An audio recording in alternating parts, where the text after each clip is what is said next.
तो ये कहानी है उस वक्त की जब मैं फर्स्ट स्टैंडर्ड में था।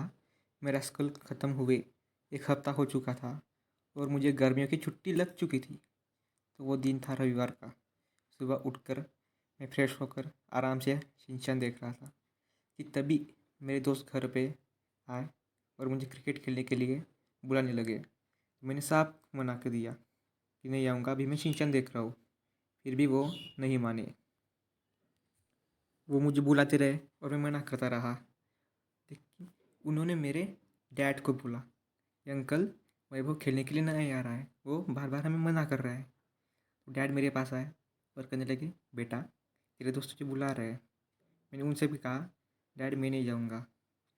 उन्होंने मुझे 2-3 बार कहा। मैं उन्हें मना करता रहा, जिससे उनका दिमाग ख़राब हो गया और उन्होंने मुझे एक जोर से गाल के पड़ मारा, जिससे मेरी हालत पूरी टाइट हो गई थी और रोते रोते दोस्त के साथ क्रिकेट खेलने के लिए चला गया।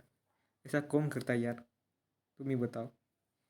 तुम दोस्त को जो तुम मार खा रहे हो, उसे तो गुस्सा तो आएगा ही।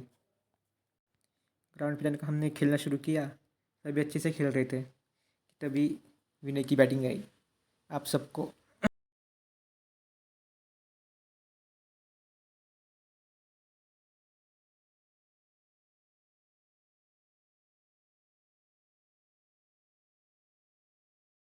थोड़ी देर बाद उसकी मम्मी ने हमें बैट ला के दी।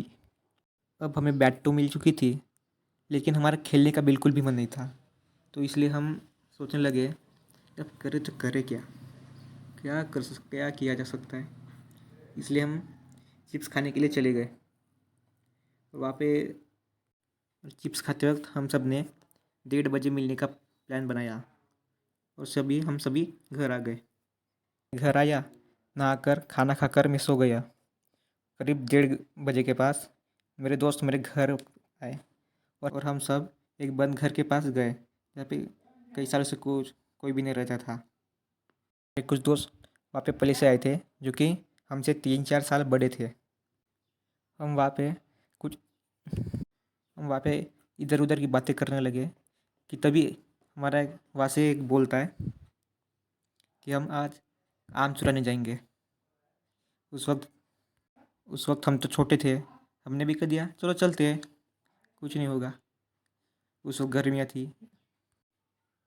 इसलिए सभी अपने घरों में कूलर लगा के सो रहे थे। इसी का फ़ायदा उठाकर हमने एक घर के सारे आम तोड़ दिए, लेकिन हमें तो और चाहिए थे। लाल तो उसके पीछे वाले घर में भी एक पेड़ था, हम वहाँ पर गए, आम तोड़े। अब हमें वापस जाना था। तो मैं तो दीवार पे था, लेकिन विनय नीचे अंदर था, तो उसने गेट खोलने की कोशिश की, जिससे वहाँ गेट की आवाज़ आई और आंटी जी बाहर आई कि कौन आया है। विनय तो वहाँ से भाग गया। मैं और मेरे दोस्त हम दीवार पे थे और 3 दोस्त थे जो हमसे बड़े थे, वो स्कूल की तरफ भागे।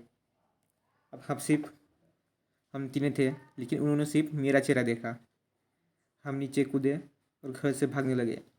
सबसे पीछे तो मैं ही था, क्योंकि मेरे पास थैली थी जिसमें आम थे।